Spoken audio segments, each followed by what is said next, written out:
you sure about this? Didn't we discuss it? I thought we agreed. Can it hurt to discuss it some more?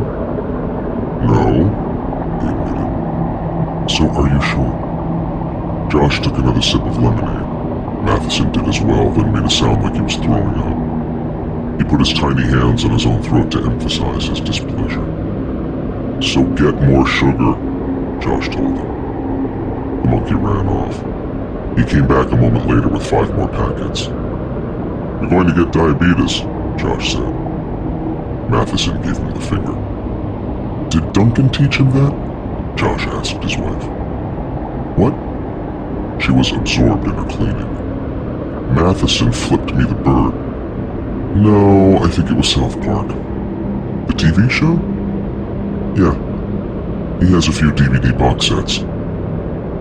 Fran squirted more solvent on the patch holder. You bought South Park DVDs?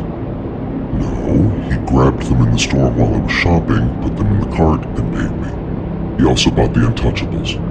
He's watched it 7 times. I think he wants to be Sean Connery. Matheson nodded at Josh, then added more sugar. And how did the monkey get money? He was doing tricks in front of Walmart with his cup. Huh. Maybe the monkey had an organ grinder heritage. How much did you make? The Capuchin held up 3 fingers on his right hand, 5 on his left. $35? Seriously? How long did it take? 1 finger and 5 fingers. Only 15 minutes? Fran, that's $140 an hour. Josh, can you get back on topic? I asked you if you're sure. Josh sipped more lemonade, then thought about the invitation to Butler House. The whole concept of it, from the way they were approached in the wee morning hours, to the dial-in number with the weird voice, failed to pass the sniff test. It's bullshit, Josh said. The military is trying to hoodwink us, those weren't feds. I agree. Josh settled back in his chair, putting a foot up on the table. Matheson added a 5th sugar packet, took a sip, and gave Josh a thumbs up. Brush your teeth when you finish, Josh said. The monkey replied in sign language. Wolf ate my toothbrush. The dog ate it? When? A week ago. I watched you brush your teeth last night. That was Fran's toothbrush. Josh frowned. He'd just kissed Fran less than an hour ago. What did he say? Fran asked, looking up from her board cleaning. We need to buy everyone in the house a new toothbrush. Maybe I'll let Duncan drive. He's getting his permit next week. And Butler House? Josh swirled some tart lemonade around his tongue, then swallowed. Fuck Butler House. Chicago, Illinois. Tom.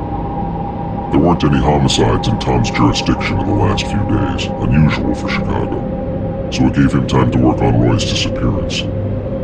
After arriving at the office and getting his cup of burned coffee, Tom went to his partner's desk and fired up his computer. While it booted, he snooped around, finding nothing of interest. As expected, Roy didn't have a computer password. Detectives preferred that, so if anything happened to them in the line of duty, their last actions could be easily traced.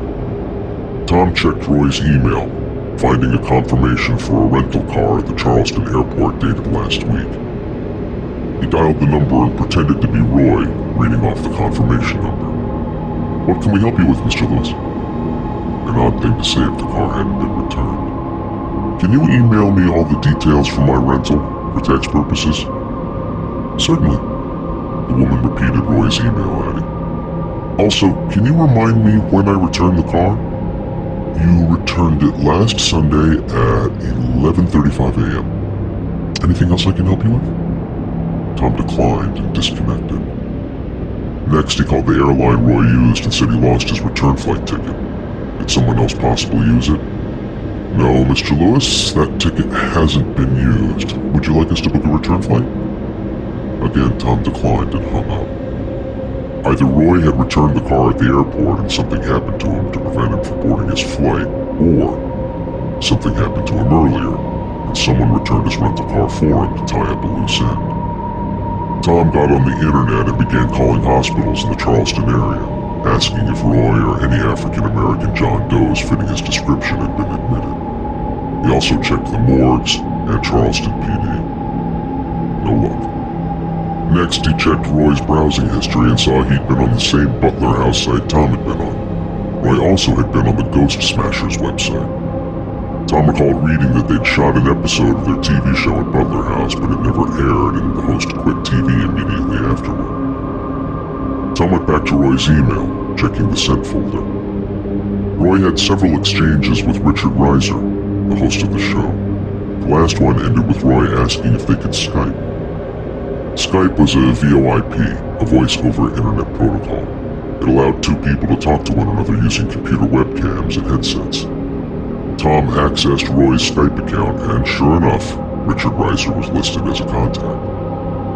Tom found Roy's headphones in his top drawer and plugged them into a USB port. Then he video called Reiser. As it rang, Tom accessed the National Crime Information Center and searched for Dr. Emile Ferenzi. He didn't find any info. Apparently Ferenzi didn't have a criminal record. "You're not Roy." Tom looked at the Skype window. He saw the profile of a man's head obscured by shadows. Richard Reiser was Skyping without any lights on. "I'm Roy's partner, Detective Tom Mankowski." Tom raised up his badge, holding it to the webcam embedded in the monitor. "When was the last time you spoke with Roy? Is Roy missing? Do you know something about that, Mr. Reiser?" "Rich. Call me Rich. I told him not to go to the Butler House. But he went, didn't he?" Rich's voice was slurred, and Tom wondered if the man was drunk. "No one has heard from him in 7 days," Tom said. "I warned him. I practically begged him not to go." "When did you last speak with Roy?" 8 days ago. It was Thursday. He said he got some sort of invitation to Butler House. Why did he get in touch with you?" "He wanted to know what happened on my show, Ghost Smashers, why I quit show business." "Did you tell him?" Rich paused for a moment before continuing. "The network did a good job of covering it up. They paid me off not to talk about it. I signed some non-disclosure agreements." "So you didn't tell Roy?" "No, I did. I did so he wouldn't go. But I guess he went anyway." "Can you tell me as well?" "He didn't listen to me." Tom lowered his voice. "Mr. Reiser, please tell me what you told my partner." Another pause, and Tom began to wonder if Rich was going to balk. But then he began. "It was nearing midnight. I was doing my intro in Butler House's great room. This huge space in the front of the house when you walk in. 2-story roof, curved staircase, weird tapestries on the walls. It looked like the set of a Roger Corman Poe flick from the 60s. We got in there in the daytime, did some establishing shots, set up our equipment, EMF, IR, EVP, full spectrum motion cameras." Tom didn't know what any of those abbreviations were, but he didn't want to interrupt the story to ask. "During setup, one of the camera guys caught an RSPK on tape. That's recurrent spontaneous psychokinesis, poltergeist activity. A painting fell off the wall right in front of us. Portrait of that serial killer, Augustus Torben. We checked the nail it was hanging on, a big, thick, 6-inch nail, bent right in half. We'd never gotten footage like that before. In hindsight, we should have left right then." Rich grabbed something and lifted it to his face. A bottle. Beer? Whiskey? He tilted it and swallowed, and then began to gag and cough. More evidence of being drunk. "At midnight, I'm set to do my first piece of the night. Explore the basement of Butler House. We were using the dual head cam. Have you seen the show?" "No. It's a 2-way camera mounted on my head. One lens is pointed ahead of me where I'm looking. One is pointed at my face so the viewers can see my reactions. It's mounted on a helmet, and with the batteries, it's pretty heavy, so we had a thick strap around my chin to keep the rig steady.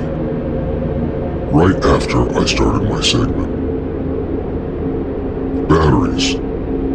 Rich's voice trailed off. What happened to the batteries, Rich? He didn't answer. Rich? They exploded. He reached off to the side, and then the lights in his room came on. Rich's face looked like it had strips of half-cooked bacon glued to it. Eyebrows burned off, no nostrils, just a gaping hole for his nose. Part of his upper lip missing, showing his teeth, which explained his slurring. He wasn't drunk. He was Frankenstein's goddamn monster. Lead batteries contained sulfuric acid, so my helmet was both on fire and leaking acid down my face. And because of the chin strap, I couldn't get it off. I couldn't get it off. I'm sorry, Tom said. It took everything he had in him not to turn away from the screen. Rich lifted the bottle, the water bottle, to his face and took a sip, gagging again, some of the water running down his ruined chin.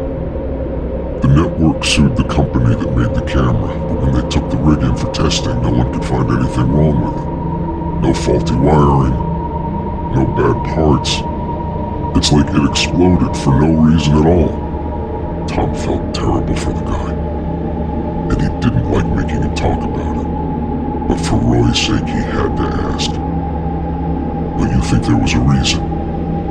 Something in Butler House did this to me, I'm sure of it. Something evil. That's why I begged Roy to stay away, and you should stay away too. Tom pursed his lips. Look, your partner, your friend, Roy, he's dead, man. Butler House got him, and if you go looking for him, you're going to die. Thanks for your time and insights, Rich. I've got to get going. Tom disconnected, guilty about his lie. He didn't have to leave. He just couldn't stand looking at Rich's disfigured face anymore, and the conversation had greatly disturbed him. Tom's hair on the back of his neck suddenly stood at attention, and he had a very strong feeling he was being watched. By who? Eavesdropping co-workers? Or was someone else watching? Someone or something? Tom swiveled around, seeking the staring eyes he knew were on him. But no one was there. At least, no one he could see. Realizing he was letting his imagination mess with him, Tom called Joan's cell phone. Thankfully, his girlfriend picked up on the third ring. Tom, I'm in the middle of something. Director wants a rewrite on set. Writer is throwing a hissy fit. Is this important? I just wanted to hear your voice, babe. That's sweet. Can I call you back? Yeah, sure. And hey, wait, Joan? You still there? Yes? Did you write anything on my mirror? What? My bathroom mirror. Someone wrote, I'm watching you, on it. Wasn't me. Gotta go, lover. Call you soon. His long-distance romance hung up, and Tom's creepy feeling got a whole lot creepier. The next day, Charleston International Airport. Frank.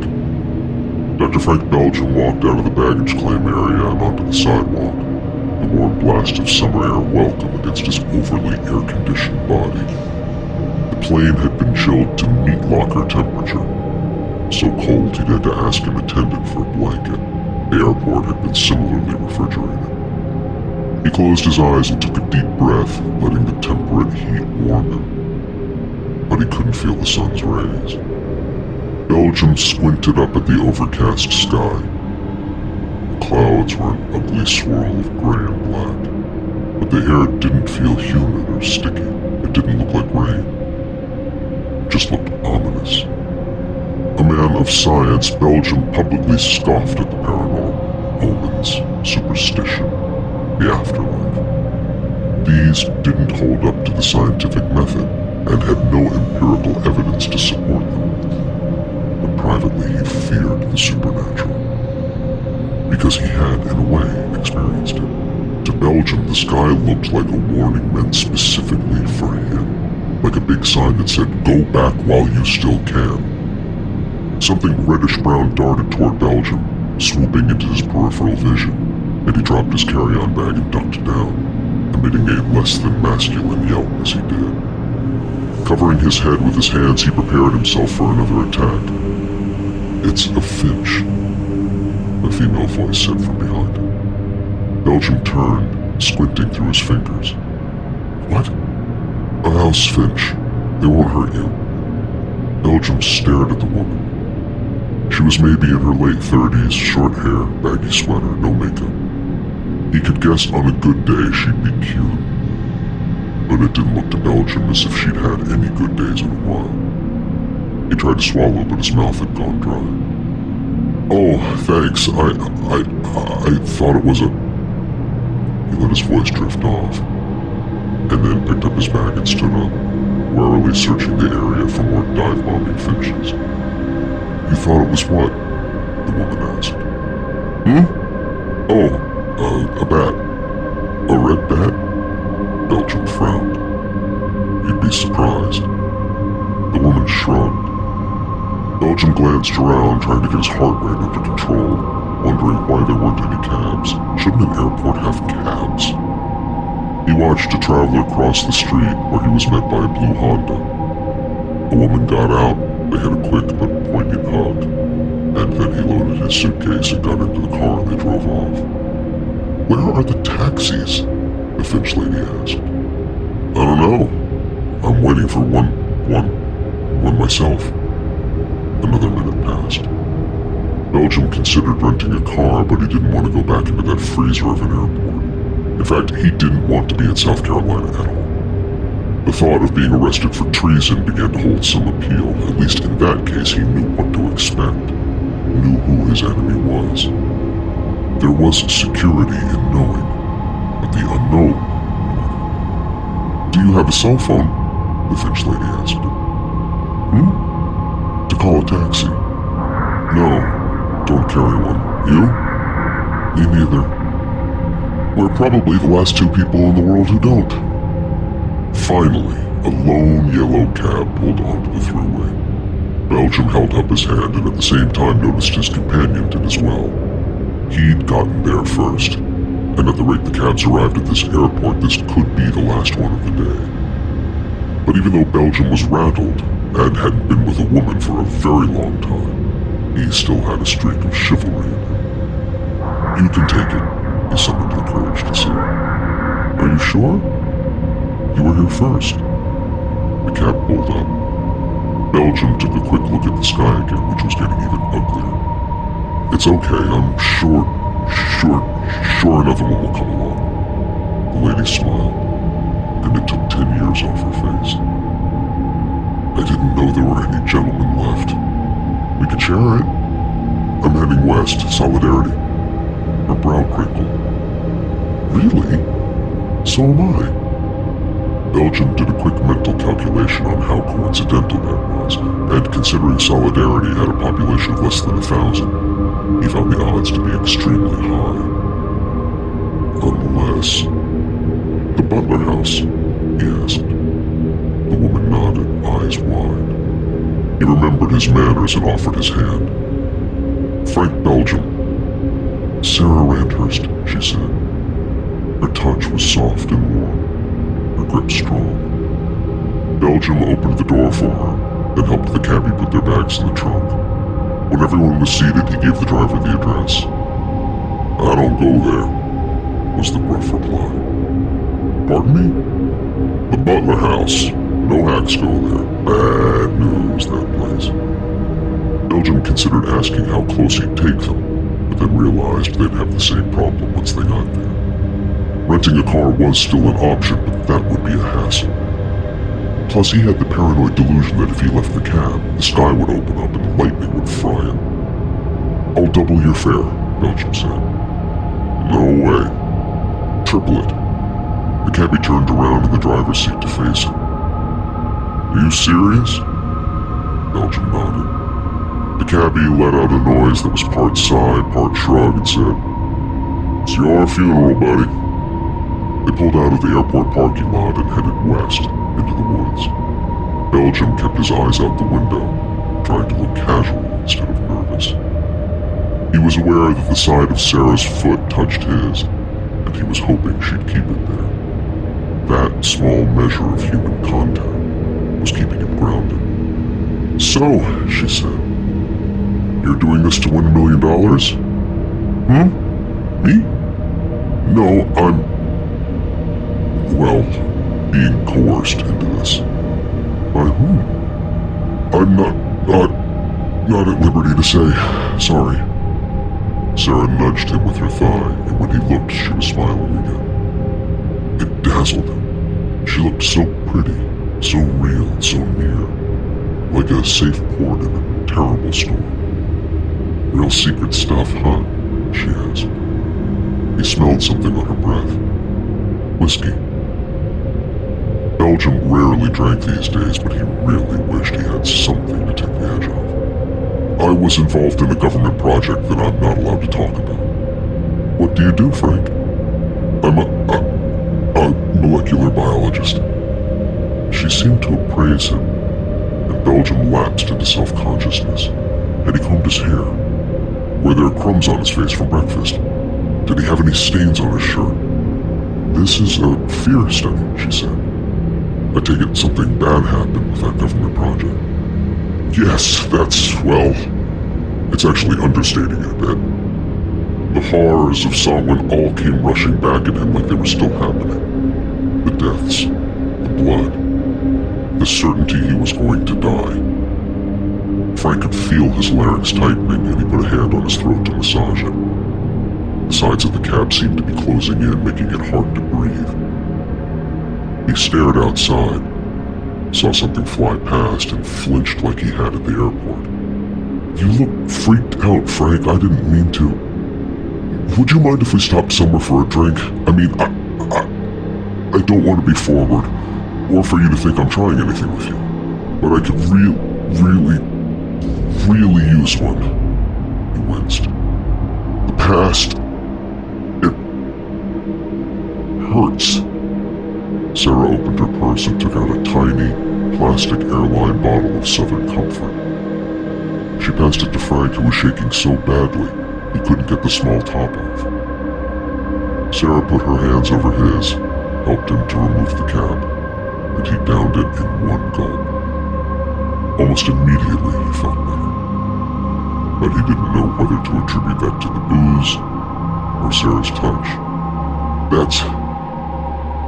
That was... "Thank you." She patted his shoulder. "No problem. I get panic attacks too." Sarah turned away, looking out the window. Almost immediately he missed her looking at him. Belgium felt the liquor burn into his belly and wondered how he could draw her attention again. He figured maybe the truth would do it. "I was locked underground with a..." Belgium chose his next word carefully. "Maniac. I barely got out alive. A lot of people died, badly. Without facing him, Sarah said, I was trapped on an island with dozens of cannibals and several serial killers." "You were...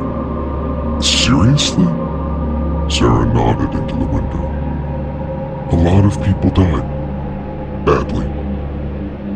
I guess that's why we're both here."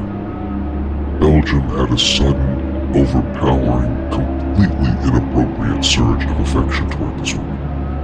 He wanted to hug her, for her sake and for his. If she was a kindred spirit, as he suspected, it would do both of them a world of good.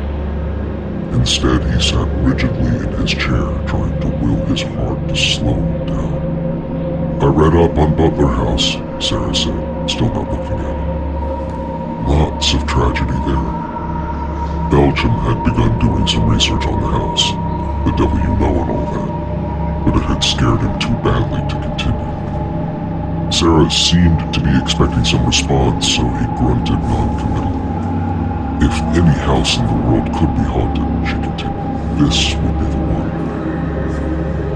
Sarah turned and touched his arm. "Do you believe in ghosts, Frank?" Belgium didn't believe in ghosts. There used to be lots of things he didn't believe in. I can't rule out that they might exist, Belgium said. I think the supernatural is bullshit. I don't believe in any sort of afterlife. But Sarah opened her purse. Besides a wallet and a few more SoCo bottles, there was a Bible, a rosary, and a vial of clear liquid. Holy water, Sarah said, snapping her purse closed. Does that make me a hypocrite? Belgium shook his head.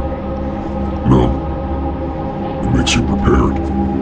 No atheists and foxholes, I guess. Did you bring anything? Belgium had. For the same reason he'd never bought a gun. No. I guess this might sound silly, but I sort of feel like I'm living on borrowed time. Ever since, well, let's just say I'm lucky to be alive. And these last few years I've been waiting for my past to catch up with me. Whatever happens, happens. Kind of fatalistic, don't you think? He was surprised by the frankness of her words, and wondered how much she'd had to drink. But perhaps it wasn't the liquor. Maybe Sarah was always this straightforward. He liked that a lot, and it had been a long time since he could admit to liking anything. I don't think it's fatalistic. More like realistic.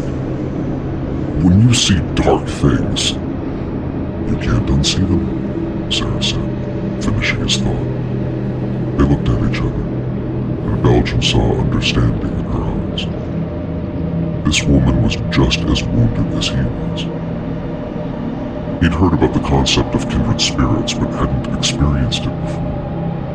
I have a very bad feeling about this trip, Sarah, he said in hushed tones.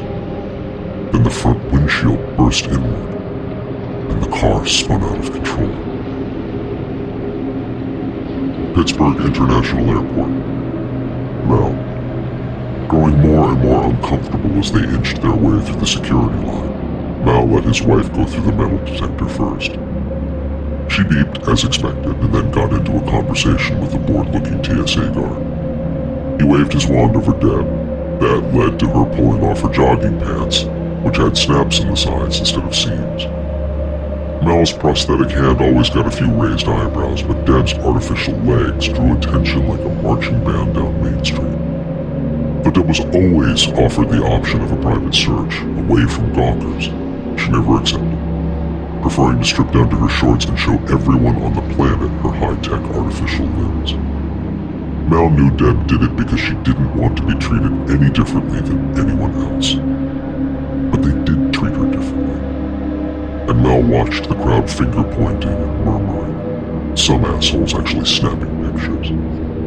It was made even worse by the fact that Deb was an athlete and very fit, so standing there in her running shorts like a sexy female RoboCop, getting ready to pose for Playboy 2054, made him feel jealous as well as overprotected.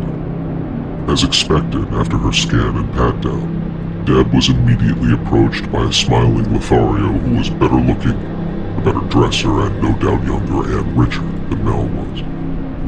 So I get to endure her humiliation of stripping down to her stumps, then nurse my own humiliation because I don't feel I'm man enough for her. Mal was expertly in tune with his own feelings, thanks to the unrelenting therapy. Besides lacking a hand to touch his wife with, he also felt powerless to protect her. That led to feelings of inadequacy, which normally didn't reveal themselves during daylight hours. But as he watched CEO Joe chat up his wife while TSA played stupid with his mechanical hand, Mal felt himself getting angrier and angrier. When they finally let him through, he stormed over to Deb as she was re-snapping her running pants. "Picked up an admirer, I see," Mal said, sizing up the man. He looked fit and could probably kick Mal's ass all day long and not break a sweat. "Just paying the lady a compliment," the guy replied. He looked confident, which Mal hated, especially because Mal remembered being that confident once. "I'm the lady's husband," Mal said. "Now go run off to your board meeting." The guy puffed his chest out. "Or what?" "Or I'll beat the shit out of you, then make you lick it up." Doubt flashed across the man's face. He muttered, "Asshole," then turned and walked off. Deb looked irritated. Where did all that testosterone come from? The guy was hitting on you, Deb. He said it was really brave of me to take my jogging pants off like I did. Mal rolled his eyes. He said that because you have a nice ass. Think you would have said that to some fat guy with artificial legs? Can't I be brave and have a nice ass? You know, Mal, I feel like a freak often enough. Some guy innocently flirting makes me feel normal. He wasn't a threat to you. Mal wanted to turn away, but if he did, it would prove she won and he was wrong. So he forced himself to maintain eye contact. He saw you as an easy target, Deb. I'm not easy, and I'm not a target. Mal switched tactics. Deb, there are guys who have fetishes about. Deb's eyes darkened. So no, he didn't approach me because I had a nice ass. He came over because he's an amputee pervert. I'm just saying, you're acting like an asshole. Mal studied his shoes. He wanted to kneel down, help her put her snap-away pants back on, but he couldn't align the snaps with one hand. Look, he said, letting out a long breath. I didn't like that guy swaggering up to you. Him? You swagger more than any guy I ever met. Maybe. Once upon a time, but not lately. He changed subjects. Do you have the Xanax? Wipers. He sat next to her on the bench and pawed through her handbag. The medicine bottle had a child-proof cap on it, and after trying to pry it off with his teeth, he simply cradled it in his lap until Deb finished dressing. She reached over, held his hand. I'm sorry, he said. I used to be fine flying, but now it's okay to be afraid. He wanted to scream, to smash the pill bottle against the floor and stomp it to bits. Instead, he clenched his teeth and whispered, but I'm afraid of everything. I know, including losing you. I know. Deb patted his hand. And that's not going to happen. I'm sorry, Deb. You deserve better. You're all I need, Mal. She kissed his cheek. A kiss of pity, not love. Mal felt his ears get hot. He endured the kiss without flinching away. Take a few, Mal. I'll gallop on the plane. Mal nodded, but he wouldn't. Deb couldn't drive the rental car, which meant he had to. And alprazolam abuse and driving didn't mix. So when Deb opened the bottle for him, Mal swallowed one, just to take the edge off. And then they shuffled into the terminal. Within an hour before boarding time, they stopped at the Berg Sports Bar in the air mall. Deb had a chicken salad, Mal had a burger. When the food arrived, it looked decent enough, but Mal's stomach was sour, and he picked at his french fries while watching Deb inhale her food. She'd talked him into coming to this stupid experiment, and even seemed optimistic about it. Bless her little heart, Deb considered this trip a hybrid of vacation and adventure. Mal felt differently. He didn't like confronting his fears in therapy, and he knew he'd abhor being purposely frightened. But the thing that bothered him most was being allowed to bring weapons. What kind of government experiment allows the participants to be armed? What safeguards were in place to prevent someone from getting seriously hurt? Mal had packed the gun in their check-in luggage, and both he and Deb had taken shooting lessons. But in Fright's grasp, Mal wouldn't trust himself to hit a bus from a meter away. What if he fired wildly and hurt someone? What if he shot Deb? What kind of insane tests were going to be conducted on them that required firearms? Aren't you hungry? He shook his head. Deb took that as an invitation to tear his burger in half and start munching. Mal stared at her, marveling at her resiliency. He wanted to tell her how much he loved her, how proud he was of her. She was 2 levels away from becoming a black belt. A double amputee slowly becoming a karate master. Who could have ever guessed all she could accomplish? But instead of gushing his admiration, he thought of that CEO jerk hitting on her, and how she seemed to eat it up. She's going to figure out I'm a coward. Believe me. Mel didn't think he'd be able to handle that, but he was sure it was coming. Someone bumped the back of Mal's chair and he turned to see a teenager standing next to the table. Chubby, almond-eyed, protruding tongue. Down syndrome. What's wrong with your hand? The teen said, pointing at Mal's prosthesis. I lost it. This one is made of rubber. How did you lose it? A madman strapped me to a table and cut it off with a scalpel while I begged for him to stop. An accident, Mal said. He looked at Deb, who was staring at the boy with wide eyes. While the teen was probably harmless, he was bringing up old memories. Bad memories. Where are your parents? Mal asked, searching around for the child's caretaker. You're a freak, the boy said. Mal blinked. What? You're a freak and you're going to die. He looked at Deb. And so are you, lady. Mal began to stand up. Look, kid. But the teenager stepped back and pointed, and began to yell. Freak's gonna die! Freak's gonna die! Mal turned to his wife. Her face had lost all color and she looked ready to throw up. Freak's gonna die! Again, Mal looked for the boy's father or mother, but instead he only saw people staring. Not only those in the restaurant, but passers-by had also stopped to watch. Freak's gonna die! Finally, an older woman came rushing over, tugging at the boy's arm, saying, Calm down, Petey, calm down. She offered Mal and Deb a quick, soulless, I'm sorry, and then managed to pull her son away from their table as he continued to shout, Freak's gonna die! The woman tugged the child further into the terminal, until his voice melded in with the rest of the airport noise. In the restaurant, the clinking of silverware on plates resumed, and conversations picked up to levels prior to the interruption. Mal, his whole body flushed and twitching, turned to his wife. You okay, babe? Deb's face pinched, and then she vomited all over the table. Solidarity, South Carolina. Ferenzi.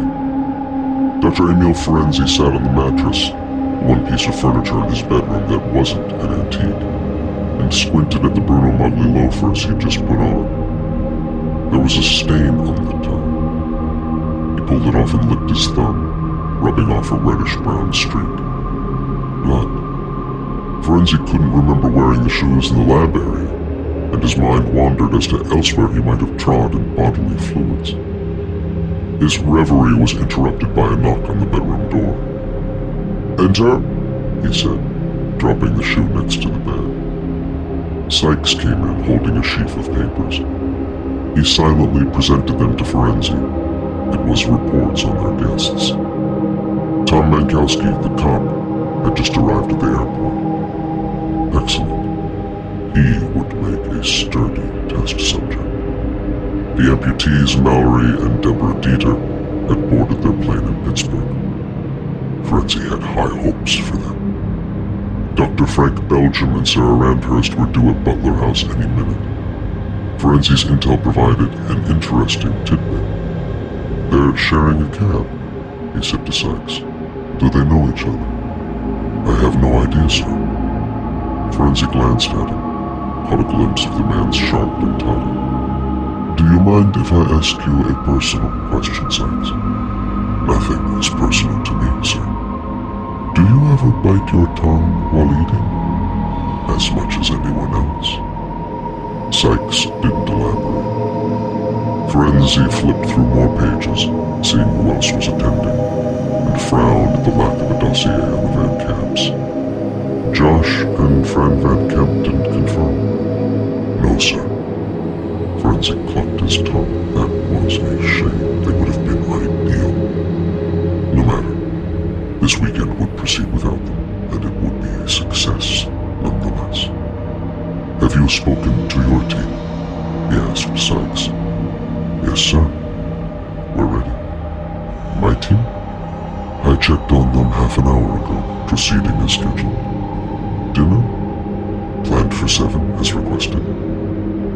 have those little Swedish meatballs. Those are wonderful. Those are listed on the menu, sir. Ferenzi nodded. In the hallway, floorboards creaked. Both Ferenzi and Sykes turned to look. No one was there. The ghosts are getting anxious, Ferenzi mused. The paranormal history of Butler House was well documented, and Ferenzi had lost count of the strange phenomenon he'd encountered since coming here. Doors closing by themselves, sharp drops in temperature, strange odors, creepy sounds. Last week he was awoken from deep sleep, absolutely positive someone had been at the foot of his bed watching him. Do you believe in ghosts, Sykes? The man shrugged. So you aren't afraid of the supernatural? I'm not afraid of anything, sir. Of course you're not. Dismissed. The man left, closing the door behind him. Not much of a conversationalist, Sykes, but he had other areas of expertise. Ferenzi stood up and looked into the ornate full-body mirror hanging above the bureau. He laced a tie through his collar and fussed with a half-Windsor knot, trying to get it even. As he fought the fabric, he noticed something moving in the lower corner of the mirror. The dust ruffle of the bed. Ferenzi looked down behind him, and the rustling stopped. Mice? Rats? Something else? And what happened to my shoe?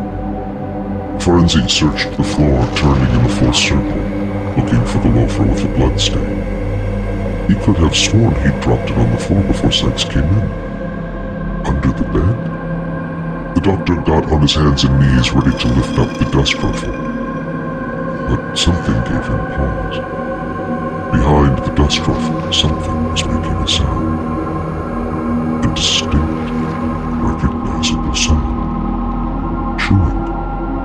I hear chewing.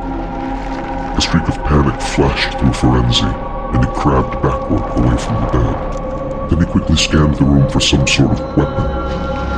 His eyes settled on an old cast-iron stove. Atop the bundle of kindling next to it was a fireplace poker. Ferenzi got to his feet and snatched the poker, turning back to the bed. Then he held his breath. Listening. The chewing was now accompanied by a slurping noise. What the hell is that? He knelt next to the bed, firmly gripping the poker with his right hand, reaching toward the dust ruffle with his left, and hesitated. Do I really want to know what's under there? The chewing and slurping sounds stopped. Ferenzi continued to hold his breath, focusing on the silence. After 10 seconds he let out a sigh, already starting to convince himself he'd imagined the whole thing. Then he heard something else. Scratching. From under the bed, as if something was raking its nails on the floorboards. Acting fast before he lost his nerve, Ferenzi lifted up the dust ruffle and jammed the poker underneath, flailing it around. He didn't hit anything. And the scratching sound stopped. Ferenzi leaned down, squinting under the bed. But it was too dark to see anything. Moving the poker slowly, he swept it across the floor, kicking up vast colonies of dust clouds. When his poker touched something solid, he retracted quickly, pulling out his missing loafer. He stared at it, trying to make sense of what he saw. The shoe was damp with a viscous goo, and the toe had a large hole in it, surrounded by what appeared to be bite marks. Charleston, South Carolina. Tom. Fetzer Correctional Institution was known as a Level 3 prison. It housed the worst of the worst. Violent offenders and lifers did their time here, as did the death row inmates, up until their appeals ran out. In order to arrange a last-minute visit with one of its prisoners, Tom had to call in a big favor with his old boss, a retired Chicago homicide lieutenant named Daniels. She'd pulled a few strings and gotten him an audience with possibly the most depraved and sadistic murderer in this nation's history, Augustus Torval. millionaire heir who bought Butler House, then tortured several women to death. Tom drove the rental SUV to the perimeter fence, and an armed guard looked at Tom's badge and checked his name on the visitor roster. Tom was allowed through the double fence, electrified and topped with razor wire, and he drove past one of the prison's 5 gun towers. The main building was a red brick monstrosity that was among the drabbest, ugliest buildings Tom had ever seen. It had a flat facade devoid of any embellishments, save for barred windows and an arched entryway with ugly steel doors. He parked in the visitor lot and walked down a cracked, sun-baked sidewalk to the entrance. It was overcast and hot, the gray sky looking like it was ready to rain, but the humidity seemed strangely absent. Tom was buzzed in after being directed via intercom to look up into the security camera, providing them with video footage of his face. Inside, he was met by 2 more armed guards, who led him without fanfare down a harshly lit hallway to a waiting room, where he was told to have a seat. Tom parked his butt on a steel bench bolted to the floor, and watched the clock on the wall. A clock housed in wire mesh. It was much more humid in the prison than outside. In fact, Tom almost immediately began to perspire, and wished he'd had a handkerchief to blot his forehead. When 2 minutes passed, a dour woman in a frumpy pantsuit entered and frowned at him. She was accompanied by a guard. "I'm the assistant warden, Miss Potter. You couldn't have come at a worse time." Her southern lilt making the last word sound like "tam." "The prisoner is being readied for transport." "Where is he going?" Tom asked. "Out of my hair. Prisoner transfers are common, and I'm not always told the particulars." "Do you know the reason?" "I wasn't informed." The way her mouth pursed told Tom that this annoyed her. "What is it you want with the prisoner?" "I have some questions to ask him about Butler House." Potter snorted. She removed a handkerchief from her jacket pocket and blotted the sweat on her neck. "That house is a blight on the beautiful state of South Carolina. Needs to be raised flat, if you ask me." "What have you heard about the house, ma'am?" "You mean, is it haunted?" "I deal in the real world, detective. I see enough hatred and evil in men's souls without having to blame the supernatural for it. But I'll tell you something. I've had several interactions with Mr. Augustus Torrell. And if there was ever a man possessed by demons, it's him. Just last week, he had an altercation with another prisoner over the last bag of potato chips. Mr. Torrell bit the other prisoner's finger off. When questioned about the incident, he had to be restrained because..." Her voice drifted off, and Tom could detect a bit of flush in her cheeks. "Ma'am?" he asked. She blew out a stiff breath.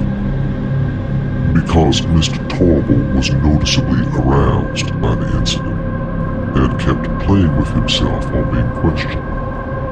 Tom kept his face neutral, professional.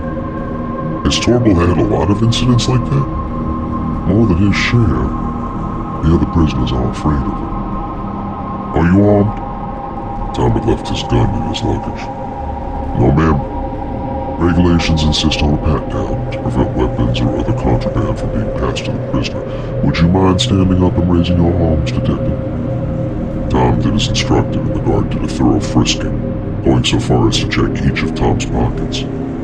"I'm to understand you've dealt with murderers before," Potter said. "Your boss, Lieutenant Daniels, spoke highly of you. She apparently knows some very important people. Normally, a spur-of-the-moment visitation request from an out-of-town police officer would be denied, especially during the time-sensitive and delicate procedure of transfer. I'll be sure to let Lieutenant Daniels know how hospitable and accommodating you and your staff have been." He didn't bother to tell her Jack was retired, and the assistant warden's efforts to get a pat on the head were likely for nothing. "You have 10 minutes, Potter said. "Has anyone told him I'm coming?" "No. Only that someone wants to speak to him. But Torrell is used to that. People are always coming by to pick his brain about something. Cops, psychiatrists, reporters. He gets so many visitors he could use a secretary or a press agent." she turned to leave. Don't touch the prisoner. Don't pass anything to the prisoner. Your entire visit will be monitored and recorded. And, Detective, ma'am, watch yourself. This one is as bad as they come. Potter nodded a goodbye and the guard led Tom down another corridor and into a room with a reinforced door. Inside, an older man was sitting at a steel table attached to the floor like the one Tom had recently used. He wore an orange prison jumpsuit and leg shackles, locked to a steel U-bolt on the floor. His hands were also shackled to a thin chain encircling his waist, preventing him from raising his arms. His gray hair was wild, uncombed, his face sporting 3 days of stubble. He was thin to the point of gaunt, and though his record stated he was 62 years old, he didn't look much older than 50. The killer's eyes were deep-set, dark, and had a glint to them. Intelligence, insanity, mirth, or maybe a combination of all three. Mr. Torble, my name is Detective Mankowski. Thank you for your time. Call me Gus, he said. His voice was unusually deep and decidedly less southern than Miss Potter's. What's your name? I prefer to go by Detective or Mr. Mankowski. Have a seat, Detective. We have lots to talk about. Tom sat across the steel table from him. The killer crouched down a little, like a coil ready to spring. It was just as humid as the waiting room, and Tom continued to sweat. Torble, on the other hand, appeared cool and comfortable. I'd like to talk about Butler House. Torble smiled. Good times. It has a torture chamber, you know. I called it the Happy Room. I had a hooker down there once, tied to a rack. Used boiling lard on her. Poured it all over her body, inch by inch. Did it every day for weeks. Put an IV in her to keep her hydrated. You know the smell of breakfast sausage frying up in the pan? That's what she smelled like. I swear as often as not I'd be drooling after a session with her. Tom had prepared himself for this. Sadists like Torble got off in their ability to manipulate, to shock. So Tom forced his facial muscles to remain lax and made sure his breathing was slow and steady. Reacting to psychopaths only egged them on. Did you ever do anything like that before buying Butler House? He asked. You mean, did I skin kitty cats when I was a toddler? Or rough up whores? Anything of that nature? Tom said blandly. Torble's lips pressed crookedly together, and he looked off to the right. A poker tell that someone is searching for a truthful memory. No. Can't say that I had. Did you ever notice anything odd about the house while you lived there? Torble studied him. This is about the house. Not about trying to pin some old, unsolved crime on me. I'm curious about the house. You mean you're curious if it's haunted? Tom remained silent. Torble leaned back as far as his shackles allowed him. Tom couldn't understand how the man wasn't sweating. Tom himself felt like he dressed quickly after a particularly hot shower. My lawyer pressed for the insanity defense. Said we might persuade the jury that Butler House drove me crazy, based on its notorious reputation. That the devil was perched on my shoulder, whispering things in my ear. Tell me, is it insane to give your wife boiling water enemas? That was one way I punished her if she didn't help with the whores. Also, I have to tell you, as far as gaining spousal compliance goes, nothing beats a sturdy pair of pliers. Breathe in, breathe out, remain calm. Did Butler House drive you crazy, Gus? Do you know how certain places have an energy to them, Detective? this shithole, for instance. I bet when you were driving up to the prison you could feel the despair, the hopelessness, the desperation. I bet if you close your eyes and try to tune into your senses, you could tell you were in a prison. Even if you didn't know. Care to try? Tom wasn't going to close his eyes in front of this thing. I'll take your word for it. You want my opinions, but you don't offer yours. That's not very social. Tom breathed out. Yeah, this feels like a prison.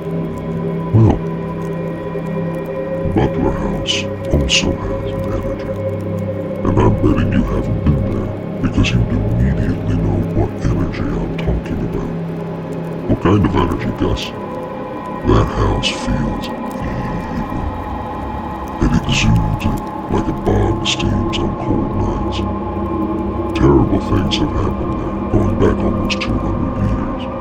And terrible things will continue to happen there, as long as it stands. Did you ever see anything supernatural while you were living there? Do you mean ghosts, Detective? I mean anything at all. Have you ever seen anything supernatural? Tom has seen plenty of strange things, some practically impossible to comprehend, but the closest he'd gotten to anything supernatural was the writing on his bathroom mirror. Maybe, Tom said. I had this one hooker. Name was Amy. 16 years old, sweetest little smile. I started on her legs, using a brandy lever, working my way up. I came back down to the chamber the next day. Her chest is all branded. Someone wrote the word bitch on it. But here's the stinger. It wasn't me. I didn't brand that word on her. It wasn't my wife either because she was in the punishment marks. And I don't think sweet little Amy did that to herself. That's just one of many unexplainable things that happened at Butler House. Is Butler House haunted, Gus? Augustus Torval smiled, and it was an ugly, twisted thing. If ghosts and demons really do exist, Butler House is where you'll find them. Despite the heat, Tom shivered. Do you know anything about experiments being done at Butler House? He asked. Tests? What sort of tests? Tom didn't answer, instead waiting for Gus to fill in the silence. The seconds ticked past. In prison, you hear things, Gus finally said. Things about the government, trying to cure soldiers of their fear. Let me tell you something, Detective. I know fear. I've seen it up close. When you come at someone with a scalpel and look them right in the eyes as you slip it into their thigh, you can witness fear in its purest, freshest form. And if they could come up with a cure for that, it would be quite a trick indeed. Gus winked. But it would also ruin a lot of fun. So you've heard about a program like that? Torval shrugged. I've heard lots of things. Have you heard about any connection between government experiments and the Butler House? I'll answer that. But first I want you to answer something for me, Detective. What do you know about fear? Without being able to prevent it, Tom thought back to when he had first met Joan. What they'd gone through together in Springfield. The maniacs that tried to kill him. The horrors in the basement.